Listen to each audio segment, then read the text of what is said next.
Ivy Slater, and you're listening to Her Success Story Podcast, a show where gutsy businesswomen share their success journey.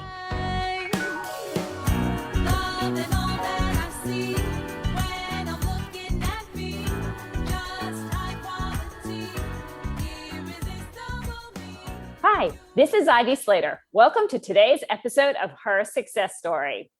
Today, we're kicking off a series that's all about women leaders in the legal field, or also known as women leaders in law. It is a fabulous series where I've had the opportunity to truly talk and interview and meet and connect with various different interesting, dynamic women attorneys, women leaders in a variety of different types of legal fields, as well as a variety of different parts of this country, and to hear and learn about their experience. So join me here as we kick off the first episode.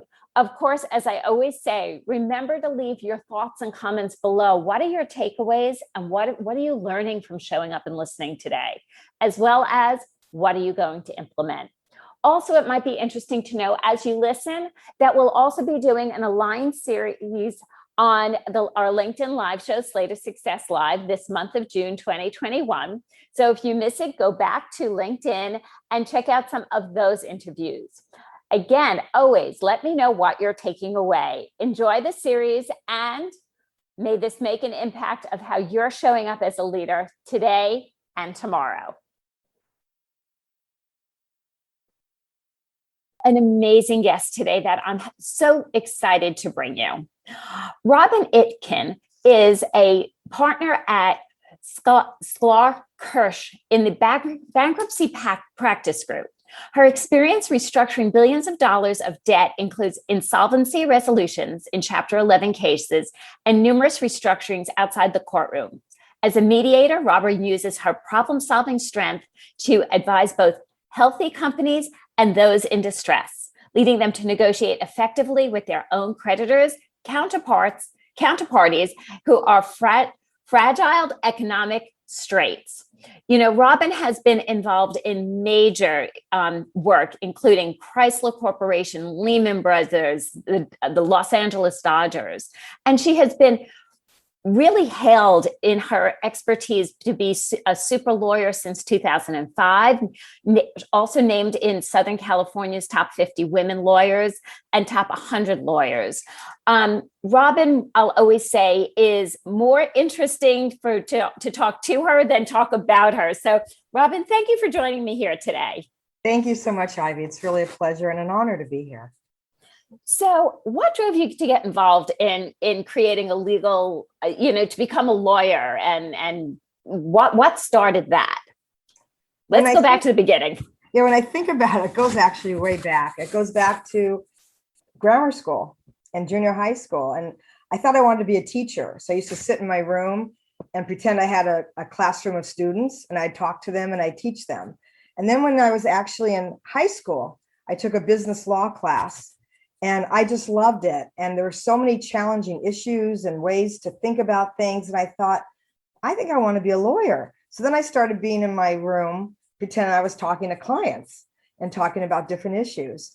And that one thing led to another. And I ended up, wanting to apply to law school and becoming a lawyer.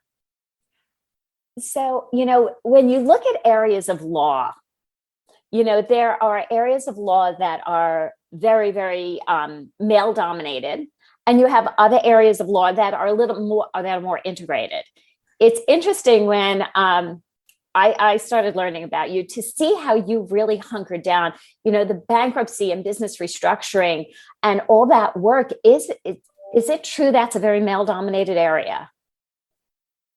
Not so much now, it's getting better, but when I started in it, it very much was. And it really was a man's area. I would go to meetings or court, and I'd be the only woman, perhaps sometimes in the courtroom, and very often the only woman at a meeting. So when you're young and starting out, and it's quite interesting, and people expecting to see perhaps a gray-haired man, and they see a blonde-haired young woman, it's challenging.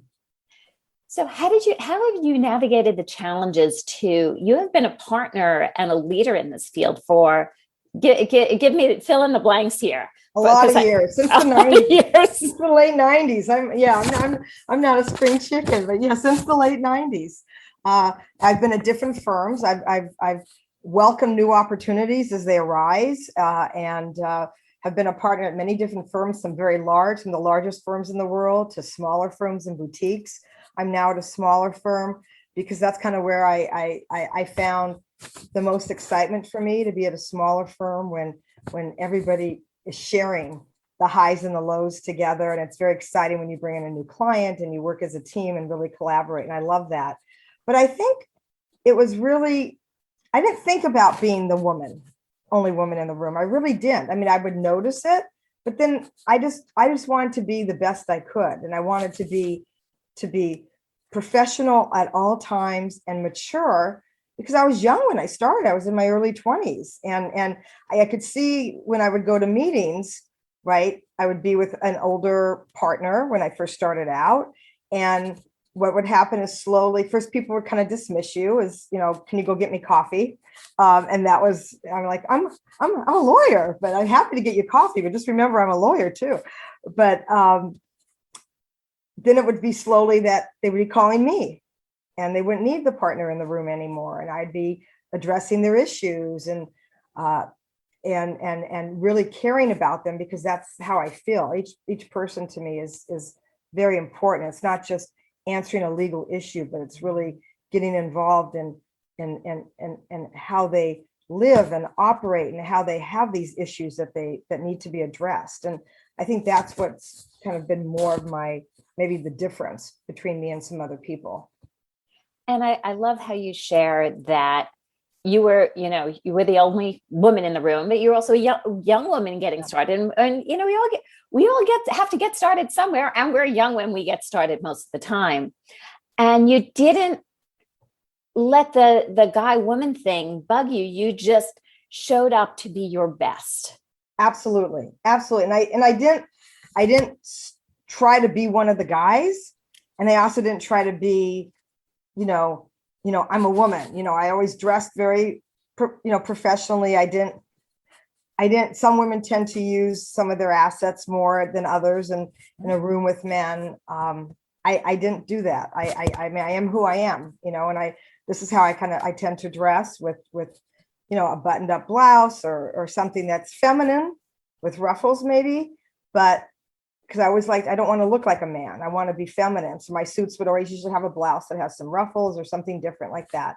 And then I would do my thing, and I'd laugh at their jokes. Some of them weren't always the most politically correct. And if I didn't think it was funny, I wouldn't laugh. And if I thought it was funny, I would laugh. But I really tried to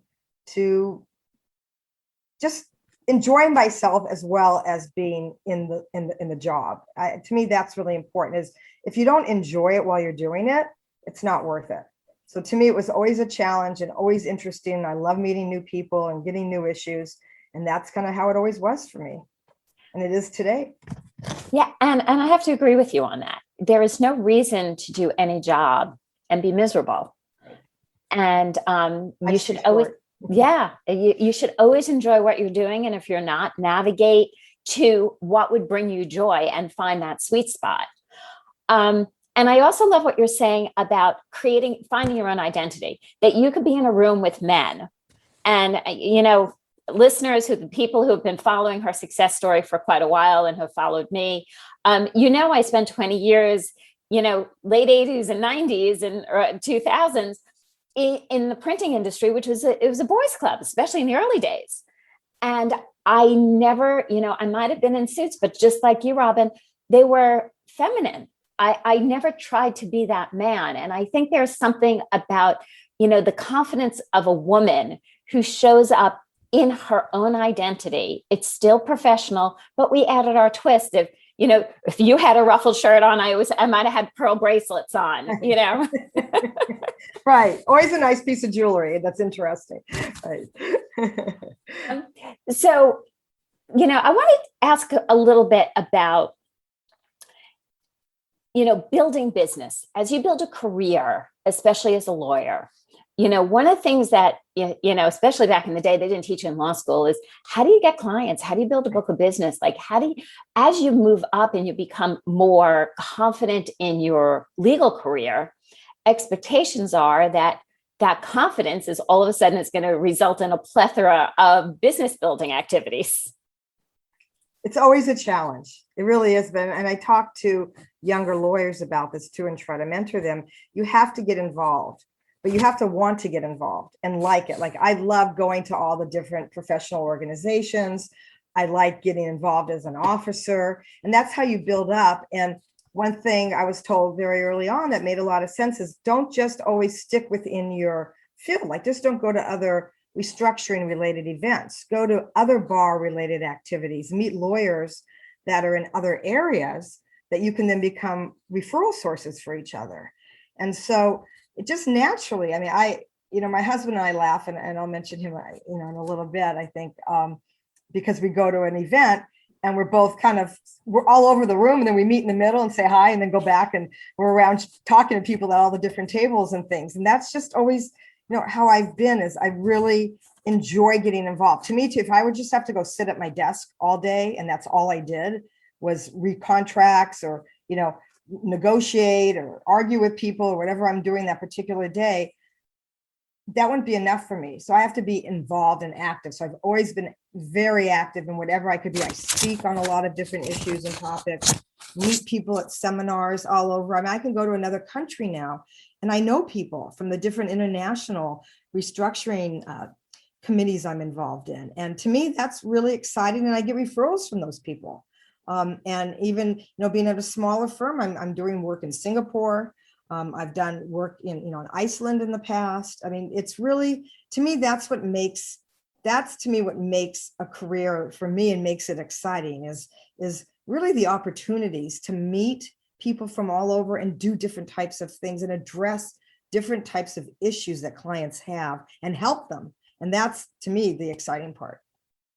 And, one of the things that's great in what you do is I'll always say, I want business to be interesting.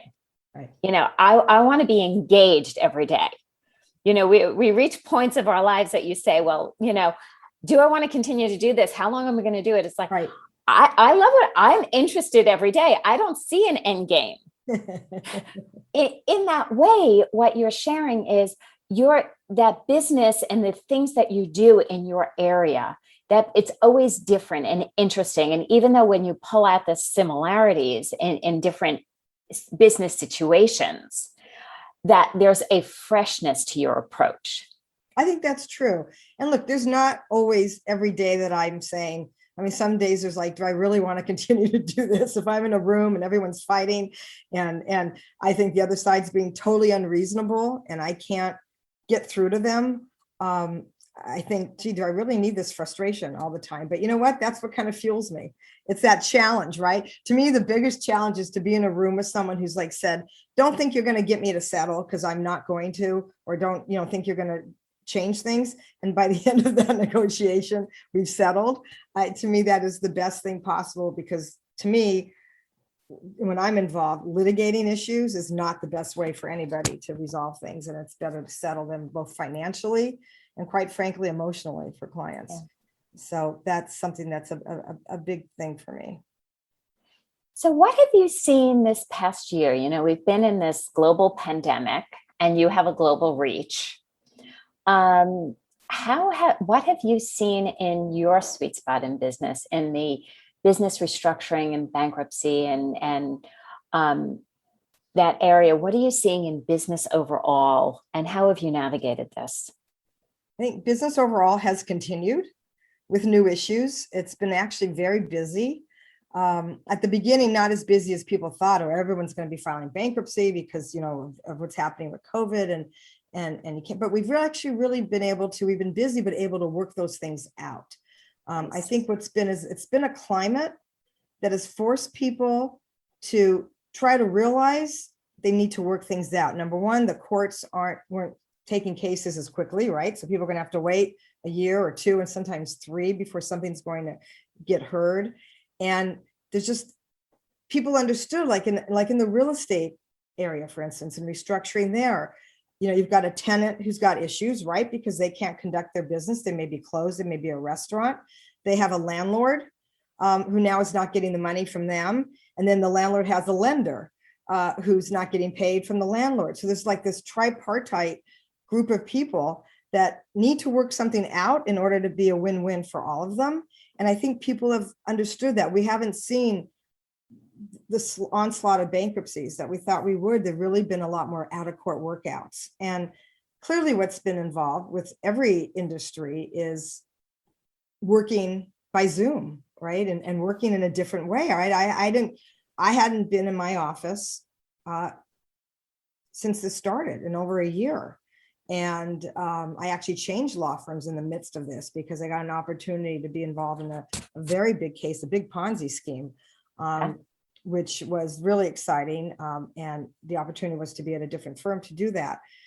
So a lot of people have changed jobs and done things that's very interesting that you wouldn't think in a pandemic when you can't be in person, you can do. And that's happened for in the business world. You see business people changing positions, you see new businesses starting, all the things that people really thought wouldn't happen. And you also see companies and law firms in particular, some of them having the best years they've ever had. And this is with people not working in an office. So I think we've learned that people can be very productive, maybe in their own environment where they're more comfortable. And it's created a lot of different ways of doing business. And I think it's going to be very interesting as we move into what I anticipate being a very interesting hybrid workforce. Yes. That will bring out the best in people. There's some great insight that you come together to strategize, because those brainstorming sessions are wonderful in person. Absolutely. And then you're able to really hunker down and do strong work when you have that, your own home office approach. Absolutely. And that's what we're planning now. We're planning when I go into the office, when my team's going to be there, and we can strategize. And then we do that by Zoom and we do it. But right, that I think when you're in person, it's just so much more powerful. And I love, to me also, there's nothing more exhilarating in being in a room with a lot of smart women and successful women. I'm involved in several different organizations where I'm looking forward now to meeting with them again and being at a brunch or being in a room for lunch where we can all, talk. It's a different environment. Then it's very empowering. You can do it by Zoom, but it doesn't have the same effect. I agree completely. And we're starting, leadership teams are starting to meet a little bit in person. So the word empowering really captures it. Yeah. To be back together in those moments again. And people don't feel alienated. The one thing during this whole period was to make sure people didn't feel they were alone or on their own. Some people have big families that they're living with during this. Others don't, right? And they're by themselves. And so the idea was to make sure your team and other people still felt very connected. And like my firm did a great job of we'd have these all firm-wide Zooms every few weeks where we'd talk and we'd have stories. And a lot of it was just very social. And it wasn't even business. And that, when people feel, obviously, as more connected to a job, they do better because you're enjoying it more and you feel more that you're making an impact, and that's really important for everyone to feel. So it's been very interesting and very surprising positively in many ways. And do you what would you share of coming through the legal field for very successfully and building a strong career and always stepping into opportunity for other women listening today who are on the younger years, navigating it forward? Any tips or suggestions for them? Okay. I think a couple things are, number one, be true to yourself. Be true to what your strengths and perhaps limitations or weaknesses are, and acknowledge those and embrace them. And, reach out to people. If there's something that you aren't particularly good at in your field, or you could be better, reach out to other people and bring them in. And never be afraid to acknowledge that. and reach out for other people. Sometimes women, I think, feel they have to know everything and not show that they have any sign of weakness. And you know what? That affects your credibility, right? Because none of us are perfect and none of us are great at everything we do. And I think the other thing that's really important, is to always support other women. Don't want to be the queen bee. I had that when I was branching out, and I had other women that was the biggest surprise to me, that weren't supportive. When I was early on, I was getting more support from the men in my field than the women. That's changed over time because we've all worked very hard to try to bring women into organizations and support and mentor young women. But mentoring is really never done. I feel I can always be mentored by somebody else, and I'm always happy to mentor someone that I can mentor. And I think women need to remember that we're in this together, and you do better by supporting and other women so they can be successful. And I think that sometimes people forget that. I love that advice. And I love what you're sharing about being a leader that way, being a leader for others, being accessible to young women. And, ladies, be willing to ask for a mentor, ask for advice, reach out. Sometimes it might seem a little bit intimidating, like, oh, could this person, there's nothing wrong with no. Right. If somebody's bandwidth can't do it, there's nothing wrong with no. And you'd be surprised how many people will say yes to you. That's right. Exactly. They will say yes because people are honored when you ask them, right, questions or think highly enough of them that you're asking them for their advice or to be their mentee. It's most people will not turn that down, and they'll be flattered by it and want to help somebody else. So last question for a fun fact. What do you do for fun? My husband and I fly fish. So we love that. He taught me that, how to fly fish, and that's very enjoyable. And a lot of times there'll even be me just going with him, reading a book in a beautiful environment and Nice. Just enjoying getting out in nature and with our 2 labs. And that's to me is a perfect day. Love that. I will tell you, I have never fly fished. I have seen people fly fishing out in Colorado and stuff in the warm weather. And just maybe.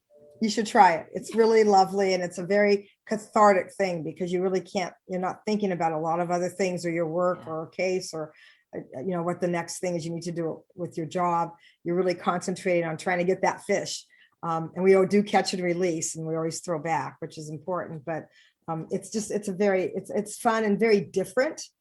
And we also obviously love to go to movies and watching a lot of those on TV now and to cook. And those are, I think, all things that are cathartic and kind of give you a break in the day of what you normally do. It brings you peace and tranquility. Yes, perfect. It's exactly. Love that. Well, Robbin, thank you for joining me here today. Thank you. It was a pleasure. It was fun. Thank you.